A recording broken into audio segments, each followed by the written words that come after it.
In this video, we're going to continue on talking about functions.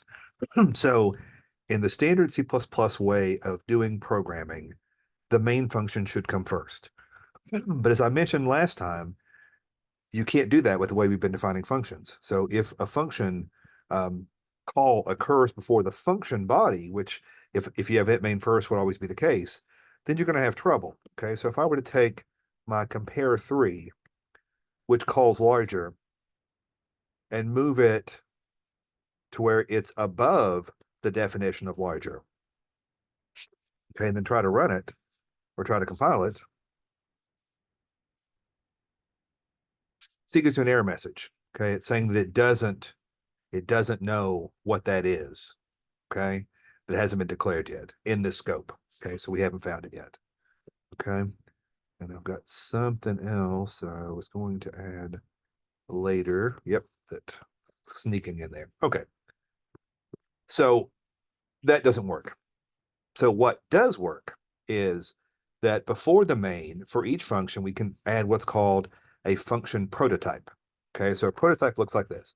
It starts with the type. So I want to make a prototype for the first one I've got here, okay, for the ABS, okay, absolute value. So I'm going to start with an int ABS. I have to have what kind of things it has. It has an int, takes a number. It has to know all that. Then I'm going to put a semicolon. Okay. Once I've done that, I can control K to select all of that, and I can move it all down below int main. Okay. Down to there. Okay. I can do the same thing for all of my functions. Okay. So here's our compare3, got our double. Compare3 takes a double X, double Y, and a double Z, semicolon, importantly. Okay. So I'm going to go ahead and copy it down. Go all the way down to the end of my program. At this point, it doesn't matter. The order no longer matters. Okay, go back to the top. Same thing, we do a double, larger, which is a double A, double B, semicolon. Cut all of that down to there. Go down to the very end. Yank it back. Okay. And now we should be good. Okay, so you're going to put these at the very beginning. You're going to call this your function prototypes. Okay, now when I compile this, if I've done it all correctly, I get all kinds of trouble. Okay, what doesn't it like? Oh, because it can't spell double properly. Can't type it. Okay, line 18.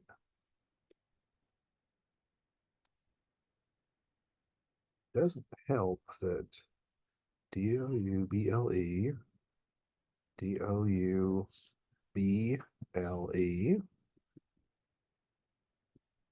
Let's try that. That looks good. Now if we run it, okay, this is where we have to enter a number, enter another number, and then it tells which one's the largest, including the 100 we added in. Okay, so that looks good. Okay, so that's what the function prototype does for us. Okay, in fact, interestingly enough, you don't have to put the variable names here if you don't want. If I just say double, double, double for the compare3 and run it, it's going to work exactly the same way. Okay. Okay. So you can put those if you want. I usually cut and paste them down later as a way to start things, but you don't have to do that. Okay.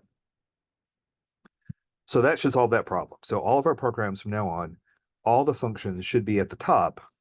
The function prototypes at the top, then int main, and then at the bottom, you see the actual definition of the function bodies. Okay. So the book goes through a lot of examples that you should work through on your own. I don't need to work through them with you. Okay. I mean, like 5 or 6 or 7 of good examples. If you're struggling with the concepts, I would actually type them out and make sure you get up to work. Okay. So the next thing we're going to talk about is the idea of a void function. So we talked before in the last video that there are two types of functions. There are value returning functions and there are void functions. So a void function just doesn't return anything. Okay. And this is a good example for one of those functions that just prints. We talked about my golden rule that if a function prints, it should only print. Okay. So I'm going to define another function up here, and I'm just going to go ahead and not do the prototype yet for this one. So we start with the keyword void. Okay. Void just means it returns nothing. So a void it can't have a return statement. Okay. It doesn't use one of those. So I'm going to call a function called greeting. Okay. I have a hard time in my light at the moment seeing what this looks like. Greeting, I think that's spelled right. Okay. And it's going to take a string called name. Okay. All it's going to do then is it's going to print out hello with that name. Okay. So I'm going to see out hello space name and down. Okay. So this doesn't violate the golden rule because all it does is print. Okay. So down here, I can say something like greeting Bob. Okay. Run this, assuming it's all on the up and up. Nope.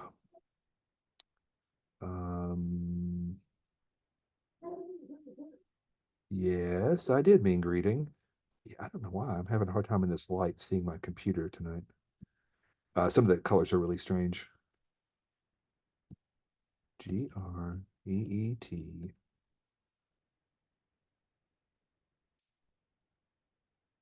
So what's different between the two?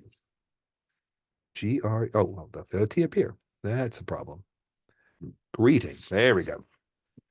So let's try it now.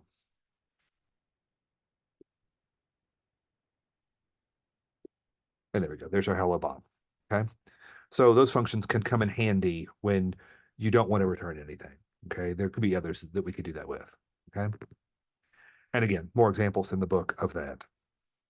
And if you wanted to, switch to that program, if you wanted to do as we've done before with the function prototype, it would just be a void greeting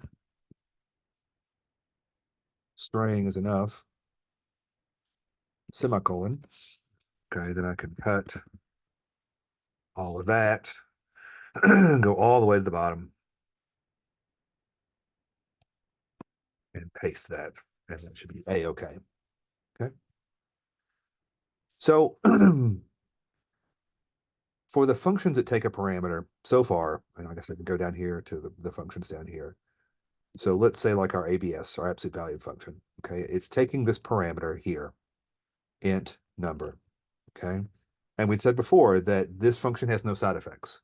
So a better example is when we had larger with X and Y. We're sending it variables X and Y.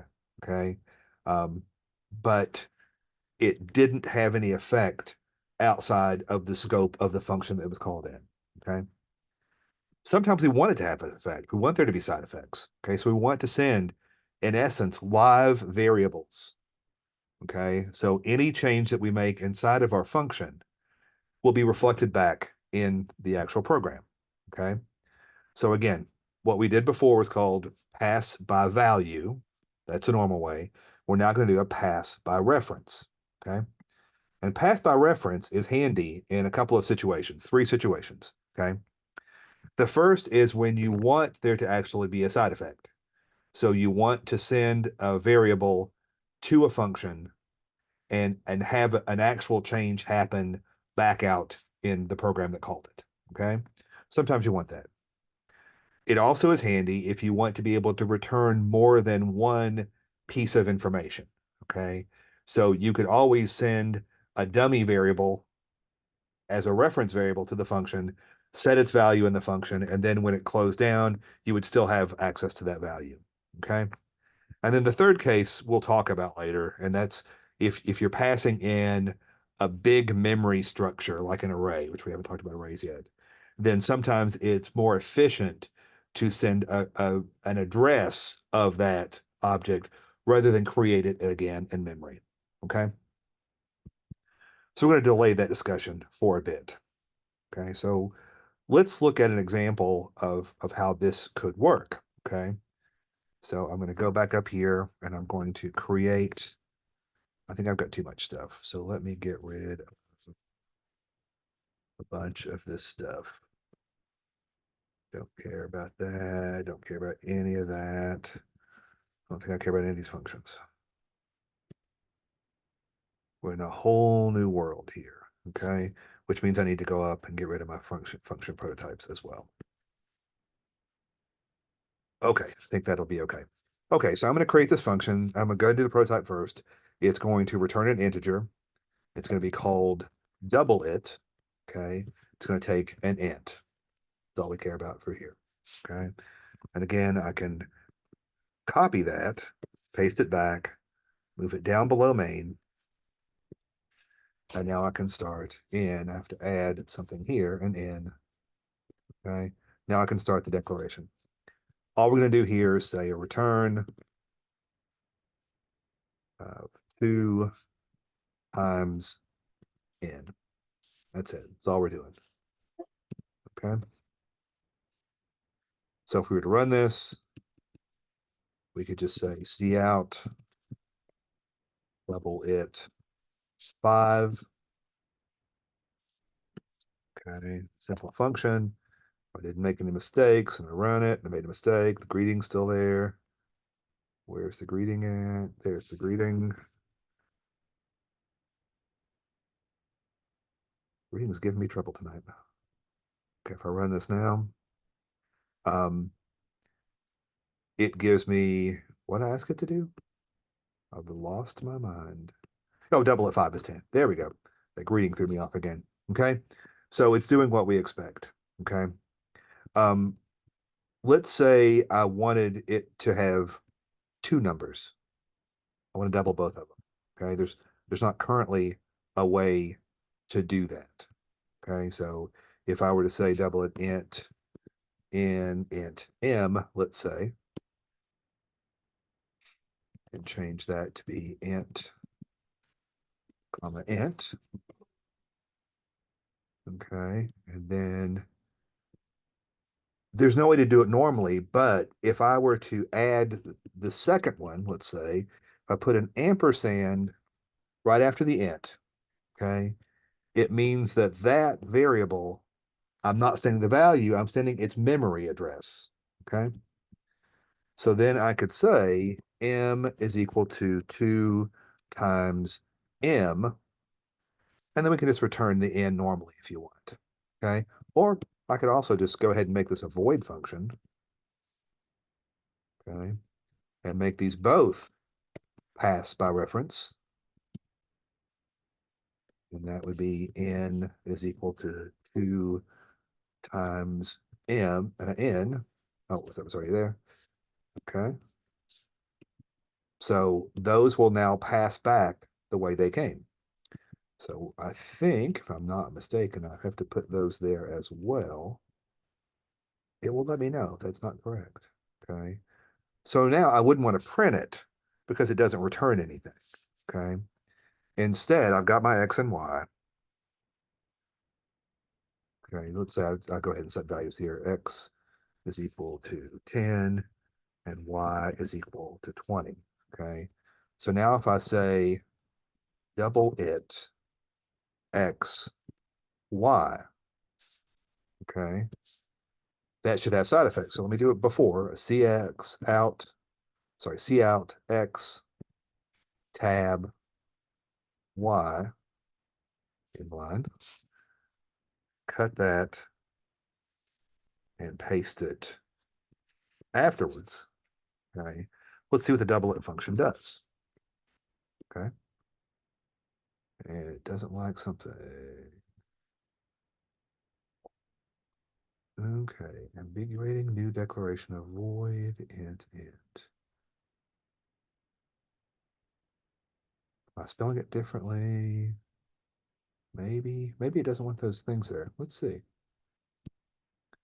Um,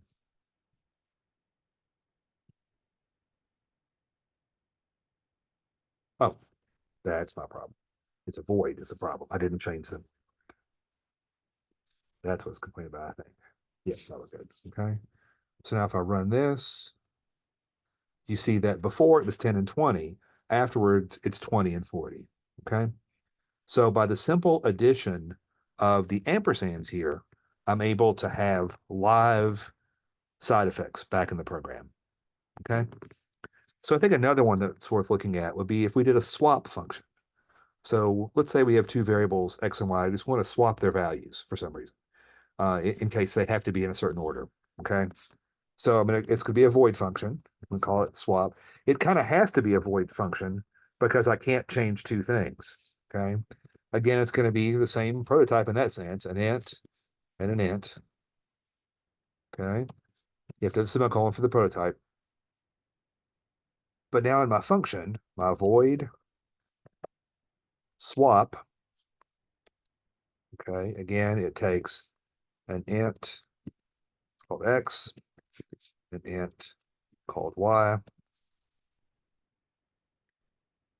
Okay. And what I want to do here, so in order to make the swap, you'll normally have to create a new temp variable. So I'm going to say int temp is equal to, let's see, if I say X is equal to Y, it's the value of Y. No, it's the value of X is getting stored. So temp is equal to X, X is equal to Y, and what is semicolon instead of an L, and then Y is equal to temp. I think that's what we have to do. Okay. So when we're done, they will have switched values, is basically what we're saying here. Okay. If I've done that correctly. So no errors, but I'm not testing it either. That's still the other thing. Okay, so let's go back and we're going to get rid of that. So currently, we still need this and that, but this time I'm going to do my swap function. Okay. So right when we go in, so before the swap, X is 10, Y is 20. After the swap, that should be reversed. Okay. Let's run that again. And you see that in fact it did. Okay. It did those things. Okay. So, so that's the whole idea. Okay. So again, from a technical level, when I normally send something to a function, okay, it again, think of memory as a series of boxes. Okay, they're empty. You put stuff in them. So in the case of our program, when I say X is equal to 10, okay, we talked about this with variables. It means that there's a predefined spot in memory that has some big long ugly address in binary that we're going to call X that stores 10. Okay. And another address with another big long address and another location, another variable location in memory, another big long address in binary that stores the 20 that we're going to call Y. Okay. When you make a normal function call, it's going to create some new memory for this function call inside of the memory for the program, separate from main. Main's its own little memory, like a little fenced in area of memory for main. There's another one for the first function call. Okay, it's going to create its own copy of whatever parameters you send. You send an X and Y normally. There's a new X and Y. They're a new memory location with a new address. They have the value because we're passing the value from the X and Y in the main program. Okay. So if we do it by reference instead, then what we're sending to the function is not what's inside the box, it's the address of the box. Okay. So if it needs the value, it just looks at that address. If it changes anything, it changes it in that box at that address. Okay. So the changes that you make have side effects back in the main program. Okay. So again, with a pass by value, with two parameters, two int parameters, pass by value, you're going to have, while the function is running, 4 places in memory that hold values of integers of that size. Okay. Where if you were using pass by reference, you would only have 2 that both would point to. Okay. Pass by reference, the functions don't have their own copy. Pass by value, they do. Okay. So hopefully this is clear, clear enough at least. And again, we'll go through some examples in class to try to make it even clearer. Okay. There's one more section on functions. This is the second one of 3 on functions.